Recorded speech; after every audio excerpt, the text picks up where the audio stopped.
그런데 탈락한 분들이 있는데 그분들이 어제 늦게 이제 이렇게 통화하고 그랬는데 너무 곤혹스러워요. 이 싸움이 당을 그 불공정하게 감사했다라고 하는 쪽으로 몰아가야 되는데 전면에 유해가 나타났고 싸움이 끝났다는 거예요. 이번 에피소드의 제목은 제가 미리 정해놨습니다. 홍준표는 왜 유해를 버렸나? 야, 뭔가 제목이 좀 오류가 있는 것 같은데요. 왜요? 홍준표는 유여회를 선택하거나 가진 적이 없어요. 자유한국당 전당대회에서 당대표를 뽑을 때 네. 사실은 자기들끼리 매칭을 해가지고 파트너십 이렇게 러닝메이트 이런 개념. 그래서 상당히 홍준표스럽게 선거운동도 했고요. 홍준표를 엄청나게 도와줬던 인물이기도 합니다. 남들이 보기엔 그 이제 홍준표 옆에 유해가 껌딱지처럼 붙어 있어서 상당히 접근이라고 생각했는데 저는 태어나가지고 물론 지금도 홍준표를 좋아하는 건 아니지만 홍준표가 한 일 중에 가장 훌륭한 업적을 남기셨다. 유여회 입장도 좀 생각해 주셔야죠. 아니요, 나는 홍준표 입장에 생각하고 싶어요. 이 타이밍에 그거 넣어주시면 돼요. 아니야. 이건 당무감사 결과의 문제점을 지적하기 위해서 이 자리에 선 것을 매우 유감스럽게 생각합니다. 자유한국당이 정말로 개인의 당이 되어서는 안 됩니다. 저는 눈물이 많습니다. 저도 알고 있습니다. 당원 여러분과 국민 여러분의 많은 관심과 뜨거운 성원을 두 손 모아 부탁드리겠습니다. 홍 대표는 후한무치와 배은망덕을 그대로 보여주는 것입니다. 당대표께서는 분명히 당신을 대선 후보로서 밀었던 그 사람들에게 필요가 없다라는 이유로 버린다는 것은 저는 절대 당을 위해서도 있어서는 안 된다고 생각합니다. 지키지 못해서 죄송해요. 유해의 여러 가지 워딩들, 배은망덕 여러 가지 표현들을 했습니다. 그런데 그 유해 자체가 왜 홍준표가 유해를 잘라냈을까? 자기 정치한 거지 한마디로 말하면. 홍준표보다 더 튀려고 노력하는 거. 그러니까 홍준표가 최고위원회 할 때 앞에 딱 앉아 있는데 너무 발언이 세니까 저번에도 우리가 방송을 한 적 있죠. 오버하지 말라고. 그렇게 한다고 기자들이 기사 안 써준다고. 그 내부적으로 들어가 보면 홍준표 입장에서 유해가 꼭 못마땅했다라고 분석을 할 수는 없어요. 점수들을 했다는데 뭘 어떻게 해. 그렇지만 그 사이에 최고위원 회의에서 이걸 발표할 것인가 말 것인가를 서로 논의하는 과정에서 유해가 발표하면 안 된다고 강력하게 반대를 했다고 해요. 근데 거기서 홍준표 당대표가 강행을 한 입장에서 보면 유해를 보호해줄 만큼은 집어넣지도 없으니 홍준표도 유해가 잘려나가는 거에 대해서 사실은 동조했거나 입김이 작용한 게 아닌가 이렇게 생각해 볼 수 있는 거고요. 근데 홍준표 생각은 당대표 입장에서 최고위원이라고 하지만 정치권에서는 어떤 느낌이 있냐면 현역도 한 번도 안 해봤어. 그냥 튀는 원사로 유명해졌잖아요. 유명해지고 있잖아요. 그러니까 당에 어떤 기반도 없는 한 사람이 어느 날 갑자기 대중성 하나 갖고 막 튀는 막말해가지고 전당대회에 나가요. 그리고 나서 막 맨발로 쇼를 하고 막 노래 부르고 난리가 나요. 그런 식의 정치를 못 보는 거예요. 기존에 있던 정치인들은. 그 처음부터 싫었던 거죠. 그러니까 그 막말로 이제 그 사람들의 용어로 여자가 나대는 이런 표현을 하잖아요. 그러니까 그런 모습 자체가 싫은 게 아닐까 상상이 돼요. 자기 아내의 아버지를 영감탱이라고 부르는 사람이잖아요. 그러니까 그렇게 여자가 이렇게 목소리 높여서 자기보다 더 주목받는 그 상황 자체를 이쁘게 볼 리는 없죠. 어떤 보도에 보면은 이제 여기서부터는 썰입니다. 썰. 확인된 팩트는 하나도 없어요. 유해의 말에 의하면은 일단은 홍모 씨라고 했는데 그 홍모 씨가 홍정욱을 이야기하는 것 같아요. 네. 그러니까 홍정욱 씨를 서울시장 후보로 공천하기 위해서 그렇지 않아도 며칠 전에 임종석 실장이 서울시장 나오면 나도 서울시장 나간다 했던 거기에 대한 경고라는 거예요. 넌 나가지 마. 내가 홍정욱 내보낼 건데. 아니, 그건 아닌 것 같아. 이게 이제 유해의 말이고요. 또 다른 썰은 유해의 지역구 서초갑에 홍준표가 직접 자기의 측근을 공천하고 싶어 한다는 말도 있습니다. 지방선거도 그렇고 국회의원 선거도 그렇고 현재 민주세력 쪽으로 안 넘어오는 지역이잖아요. 그러니까 같은 당협위원장이지만 현역 의원급의 강력한 파워가 있는 거예요. 그 자리가 서초갑이 안 넘어가니까. 근데 거기에다가 관종에 가까운 이런 사람을 집어넣기엔 너무 아까운 지역이에요. 무조건 당선은 빵이잖아. 거기 가면은. 그런 썰도 있고. 그러니까 홍준표의 직계를 집어넣겠다는 썰도 있고. 이혜원을 데려오려고 한다는 썰도 있고. 그 자리가 이혜원 자리였으니까. 그리고 이것도 썰이에요. 사생활 때문이라는 썰도 있습니다. 사생활이라 하면은 홍준표의 여기까지요. 사생활. 아니면 유여회의 사생활. 유해예요. 야, 유여. 지역구를 막 감사하면서 감사하는 중에 뭔가 치명적인 게 걸려서 나중에 이런 게 밖으로 이렇게 드러나게 되면 당의 최고위원으로서 어떤 명예에 먹칠할 수 있다. 이렇게 한다는 썰도 있고요. 저는 몰라요. 확정지어서 말씀 못 드리겠고요. 그런 썰이 있다. 아니 뭐 그 비리를 밥 먹듯이 하고 뭐 월급처럼 뇌물을 받는 사람들이 그 사생활 때문에 이렇게 탈락시켰으려고요. 뭐 이거는 사실 우리가 주장하는 건 아니고요. 언론에 나와 있는 걸 우리는 그냥 읽어주는 거예요. 예. 사생활이래요. 공식적으로는 그게 아니고 뭐 점수만 이야기했지만 그렇죠. 언론에서는 그렇게 썰이 그게 관련돼 있다더라. 네, 그 홍정욱 씨 그 서울시장 후보로 거론되면서부터 활동을 안 하시더라고요. 이 제가 홍정욱 씨의 페이스북 친구의 친구거든요. 그래서 페이스북 그러니까 홍정욱 씨가 페이스북을 하면 페이스북에 그 게시물을 올리면 저한테도 떠요. 그러니까 저하고 친한 친구의 친구이기 때문에 본인이 패친이 아니라는 걸 굳고 설명을 하시는군요. 딱 그 사람한테 관심이 없어요. 그런데 이제 왜 제가 눈에 띄었냐면 홍정욱 씨가 원래 페이스북을 잘 안 했거든요. 그런데 어느 순간 한 올해 초부터 뜬금없이 뭐 책을 새로 그 개정판을 내기도 하고 행사를 돌아다니면서 그 인증샷을 찍어서 막 올리더라고요. 그 홍정욱 씨 특유의 그 잘생긴 얼굴 있잖아요. 그래서 이 사람이 다시 정치에 관심이 있나? 라는 생각을 했는데 제 기억으로 10월 11월 달부터 서울시장 후보 이렇게 이야기가 나오니까 조용해지더라고요. 생각이 없는 것 같은데 당사자는. 뭐 홍정욱이네 뭐네 뭐 해도 홍정욱도 그렇게 좋은 평가 받는 사람은 아니에요 우리 쪽에서는. 근데 잘생겼잖아요. 그러니까 잘생겨서. 근데 그런 사람이 서울시장을 나오려고 마음을 먹는다 치더라도 사실 서울시장 되게 힘들어요. 그러니까 이럴 때는 그런 거 있잖아요. 이 분위기일 때는 가만히 있으면서 자기 일을 하는 게 훨씬 도움이 되고요. 그래서 여론조사가 무서운 거예요. 만약에 문재인 정부가 일을 정말 못해서 막 지지율이 바닥인데 그래서 야당 쪽에서 나가면 좀 큰 당에서 나가면 무조건 당선될 거라는 인식이 있으면 홍정욱 씨가 가만히 있겠어요? 각종 방송에 나오고 난리 났지? 현재 그 여론조사가 이런 사람들의 바로를 꽉 눌러주고 있는 측면이 있는 거거든요. 그러니까 박원순 시장한테는 홍정욱이 나경원이 아니고 당내 경쟁자들이 첫 번째 관문 통과가 가장 중요하다고 봐요. 그렇죠. 예. 근데 이것도 이제 유효의 말이니까 진짜 웃기긴 하죠. 서울시장 까면 되고? 맨발이 디바야? 왜요? 자신감이 중요한 거죠. 자기가 이은미야? 뭐 인생 자신감이지 뭐 있어요? 돈 많으면 나와서 그냥 후보로 수십 번 나와도 되죠 뭐. 까짓거 뭐. 그러니까 논란이라는 게 그런 거 아니에요. 김정숙 여사 본인이 깎아 증거대봐. 이게 정치인이 할 말이에요 지금. 그러니까 하태경도 페북에서 비판을 했는데 우리 하태 한국당 당협위원장 교체 딴 사람은 몰라도 류여해 교체는 참 잘한 것 같군요. 류여해 교체는 하늘의 경고였죠. 한국당이 잘 수용했습니다. 제가 한국당 칭찬하는 날이 올 줄이야. 야 그러면은 홍준표가 갑자기 하늘이 된 거예요? 포항 지진 때. 아니 제가 몰라서 드릴 말씀이 아니고, 그러니까 하늘의 경고라고 하니까 그 말대로 하면은 홍준표가 하늘이 된 거잖아요. 이게 아까 내가 초반에 말했던 거랑 비슷한 구조예요. 나 홍준표 별로 안 좋아하지만 이 사람이 한 일 중에 칭찬할 게 있네요. 똑같은 것처럼 나도 하태경 별로 안 좋아하는데 하태경이 이 말 한 거는 하나 칭찬해 주고요. 이렇게 해서 그 나쁜 구조에 유여의 홍준표, 하태경 순으로 나쁜 서열이 있는 거야. 아니, 워낙 말을 싸가지 없이 했기 때문에 정말 이런 사람들은요 세상에 어디 가나 관종은 있죠. 솔직히 말씀드리면. 근데 그게 상식적이면 돼요. 하는 말이 틀리지 않아야 된다고. 사실은 박근혜 탄핵이나 문재인 대통령 당선도 상식과 비상식의 싸움에서 상식이 이긴 거예요.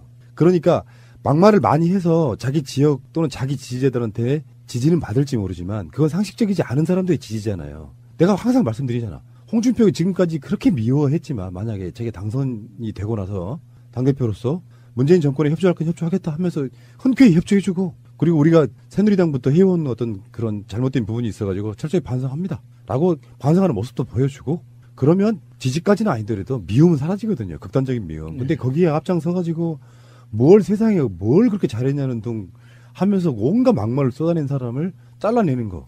제가 앞으로 이번에 유해가 기자회견에서 했던 말들을 자꾸 방송 브릿지로 써먹을 생각입니다. 홍준표 까는 거. 여기 이제 이재희 전법인데. 자, 유해 이야기를 조금 더 하면은, 유해가 이제 첫날, 당협위원장 탈락 첫날은 뭐 여러 가지 말을 쏟아냈죠. 두 번째 날은 이런 표현을 했어요. 홍준표는 여자 무시하는 마초다.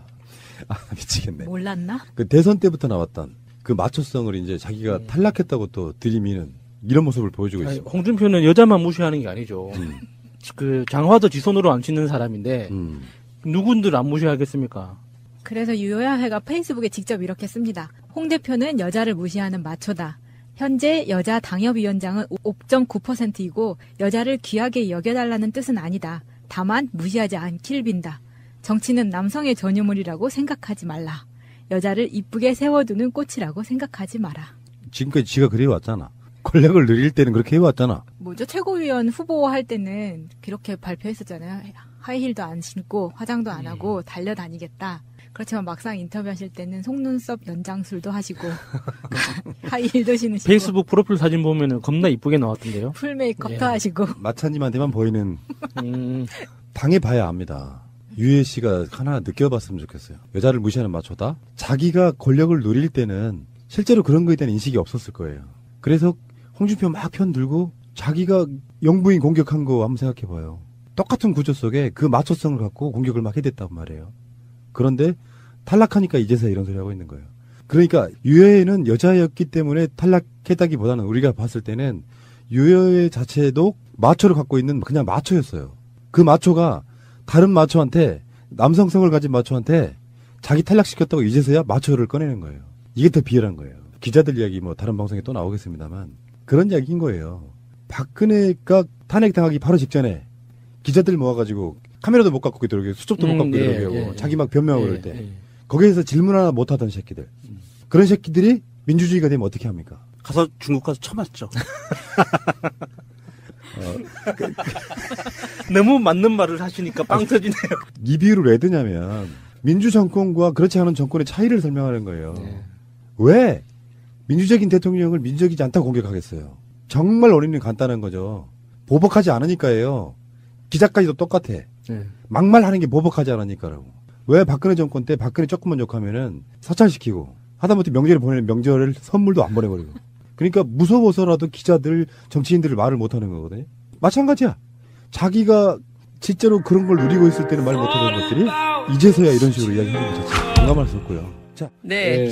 아까 유해 최고 말씀하셨는데요. 네. 그 자유한국당이 당무감사 결과를 발표를 했어요. 어제 발표를 했는데요. 그래서 당협위원장 교체된 당협위원장들한테 미리 말씀하셨습니까? 그랬더니 아니요, 지금 전달되고 있을걸요. 이제 이런 얘기를 해서 아마 깜짝들 놀랐을 텐데 현역 의원 4명이 포함이 되어 있습니다. 8선의 서청원 의원, 그 다음에 4선의 유기준 의원, 그리고 이제 재선이라고 해야 되나요? 1.5선이죠. 재보궐 선거로 들어갔으니까 배덕광 의원. 이분 지금 이제 부산 LCT 사건으로 구속이 돼 있죠. 그리고 초선의 엄용수 의원. 이분도 이제 불법 정치자금 수수 혐의로 기소가 되어 있는 상태인데 어찌됐든 이제 친박 청산 아니냐 이제 이런 이제 비판이 계속 나오고 있습니다. 그 밖에도 뭐 박민식 전 의원, 김희정 전 의원 사실상 친박계가 대거 물갈이 대상에 포함된 것은 사실인데요. 서청원 의원이 이런 얘기를 했어요. 고의한 짓. 맞아요. 고의한 짓을 했다. 어디서 못된 것만 배워가지고. 그렇죠. 어디서 못된 것만 배워가지고 이런 식으로 한다. 어디서 너에게서. 어디서 너에게서. 선배에게 배운 겁니까? 아니 어디서 너에게서. 어쨌든 지금 그 친박 핵심이었던 의원들이 당협위원장 자리에서 내쫓 임을 당한 거죠. 그렇죠. 그러면 이제 사실상 내년에 지방선거의 공천권을 행사할 수가 없게 되는 건데요. 이게 사실은 이제 친박 청산도 하면서 동시에 친홍, 이를테면 홍준표 대표 라인으로 모든 그 당을 새롭게 정비하겠다. 그러니까 친정 체제 구축이다. 언론에서는 이제 그렇게 얘기를 하는데요.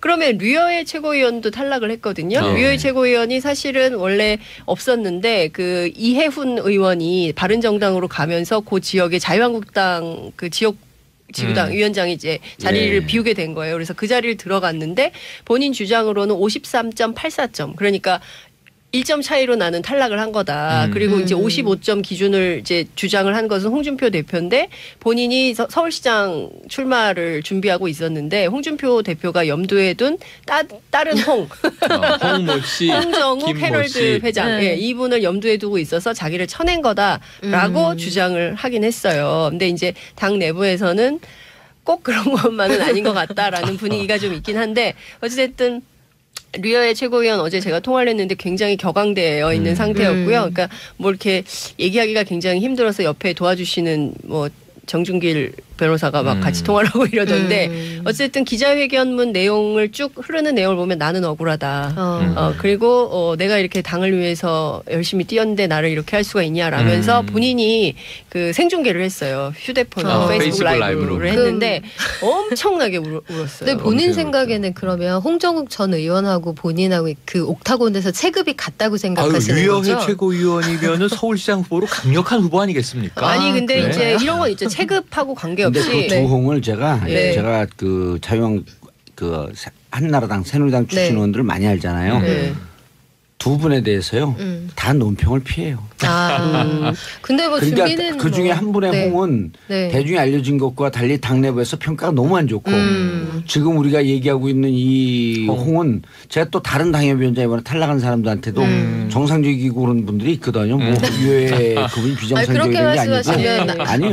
그러니까 정상적인데 정상적으로 지구당을 운영했다는 거예요. 그런데 탈락한 분들이 있는데 그분들이 어제 늦게 이제 이렇게 통화하고 그랬는데 너무 곤혹스러워요. 이 싸움이 당을 그 불공정하게 감사했다라고 하는 쪽으로 몰아가야 되는데 전면에 유해가 나타났고 싸움이 끝났다는 거예요. 항의할 수가 없는 구도가 되어버렸다는 거예요. 근데 어찌됐든 지금 이제 월급처럼 뇌물을 받는 사람들이 그 사생활 때문에 이렇게 탈락시켰으려고요. 뭐 이거는 사실 우리가 주장하는 건 아니고요. 언론에 나와 있는 걸 우리는 그냥 읽어주는 거예요. 예. 사생활이래요. 공식적으로는 그게 아니고 뭐 점수만 이야기했지만 그렇죠. 언론에서는 그렇게 썰이 그게 관련돼 있다더라. 네, 그 홍정욱 씨 그 서울시장 후보로 거론되면서부터 활동을 안 하시더라고요. 이 제가 홍정욱 씨의 페이스북 친구의 친구거든요.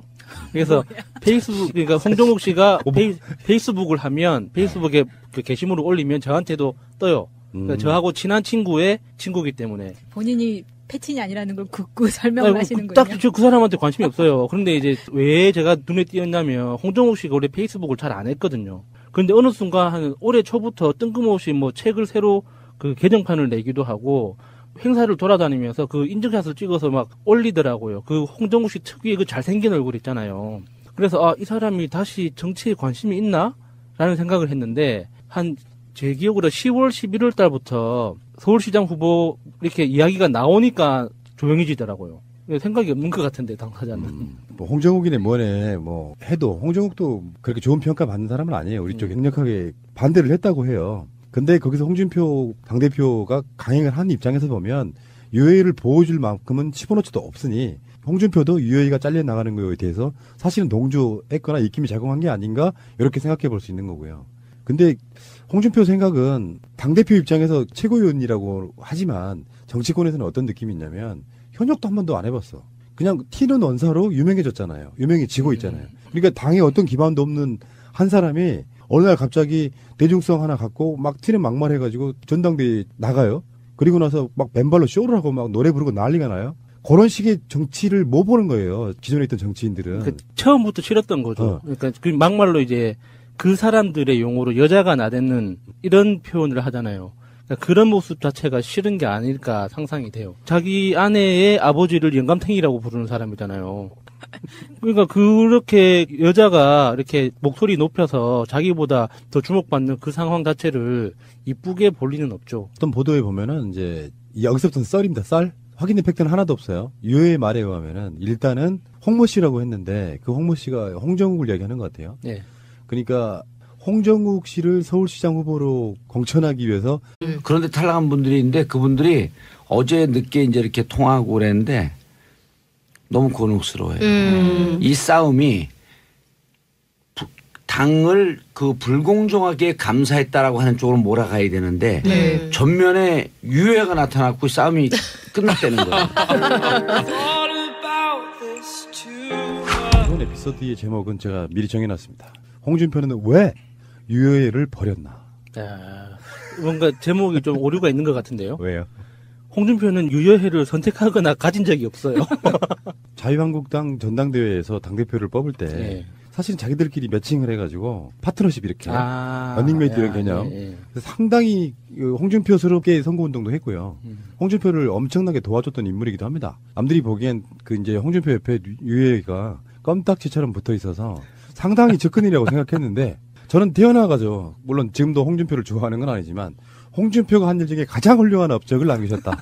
류여해 입장도 좀 생각해 주셔야죠. 아니요, 저는 홍준표 입장에 생각하고 싶어요. 이 타이밍에 그거 넣어주시면 돼요. 아니야. 이건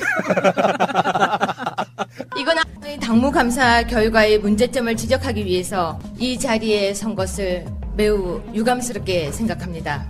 자유한국당이 정말로 개인의 당이 되어서는 안 됩니다. 저는 눈물이 많습니다. 저도 알고 있습니다. 당원 여러분과 국민 여러분의 많은 관심과 뜨거운 성원을 두 손 모아 부탁드리겠습니다. 홍 대표는 후한무치와 배은망덕을 그대로 보여주는 것입니다. 당대표께서는 분명히 당신을 대선 후보로서 밀었던 그 사람들에게 필요가 없다라는 이유로 버린다는 것은 저는 절대 당을 위해서도 있어서는 안 된다고 생각합니다. 지키지 못해서 죄송해요. 유해의 여러 가지 워딩들, 배은망덕 여러 가지 표현들을 했습니다. 그런데 그 유해 자체가 왜 홍준표가 유해를 잘라냈을까? 자기 정치한 거지, 한마디로 말하면. 홍준표보다 더 튀려고 노력하는 거. 그러니까 홍준표가 최고위원회 할 때 앞에 딱 앉아있는데 너무 발언이 세니까 저번에도 우리가 방송을 한 적 있죠. 오버하지 말라고. 그렇게 한다고 기자들이 기사 안 써준다고. 그 내부적으로 들어가 보면 홍준표 입장에서 유여해가 꼭 못마땅했다라고 분석을 할 수는 없어요. 점수들을 했다는데 뭘 어떻게 해. 그렇지만 그 사이에 최고위원 회의에서 이걸 발표할 것인가 말 것인가를 서로 논의하는 과정에서 유여해가 발표하면 안 된다고. 그렇지 않아도 며칠 전에 임종석 실장이 서울시장 나오면 나도 서울시장 나간다 했던 거기에 대한 경고라는 거예요. 넌 나가지 마. 내가 홍정욱 내보낼 건데. 아이, 그건 아닌 것 같아. 이게 유여의 말이고요. 또 다른 썰은 유여의 지역구 서초갑에 홍준표가 직접 자기의 측근을 공천하고 싶어 한다는 말도 있습니다. 지방선거도 그렇고 국회의원 선거도 그렇고 현재 민주세력 쪽으로 안 넘어오는 지역이잖아요. 그러니까 같은 당협위원장이지만 현역 의원급의 강력한 파워가 있는 거예요. 그 자리가 서초갑이 안 넘어가니까. 근데 거기에다가 관종에 가까운 이런 사람을 집어넣기엔 너무 아까운 지역이에요. 무조건 당선 빵이잖아. 거기 가면은. 그런 썰도 있고. 그러니까 홍준표의 직계를 집어넣겠다는 썰도 있고. 이혜원을 데려오려고 한다는 썰도 있고. 그 자리가 이혜원 자리였으니까. 그리고 이것도 썰이에요. 사생활 때문이라는 썰도 있습니다. 사생활이라 하면은 홍준표의 여기까지요. 사생활. 아니면 유여해의 사생활. 유해예요. 야, 유여. 지역구를 막 감사하면서 감사하는 중에 뭔가 치명적인 게 걸려서 나중에 이런 게 밖으로 이렇게 드러나게 되면 당의 최고위원으로서 어떤 명예에 먹칠할 수 있다. 이렇게 한다는 썰도 있고요. 저는 몰라요. 확정지어서 말씀 못 드리겠고요. 그런 썰이 있다. 아니 그 비리를 밥 먹듯이 하고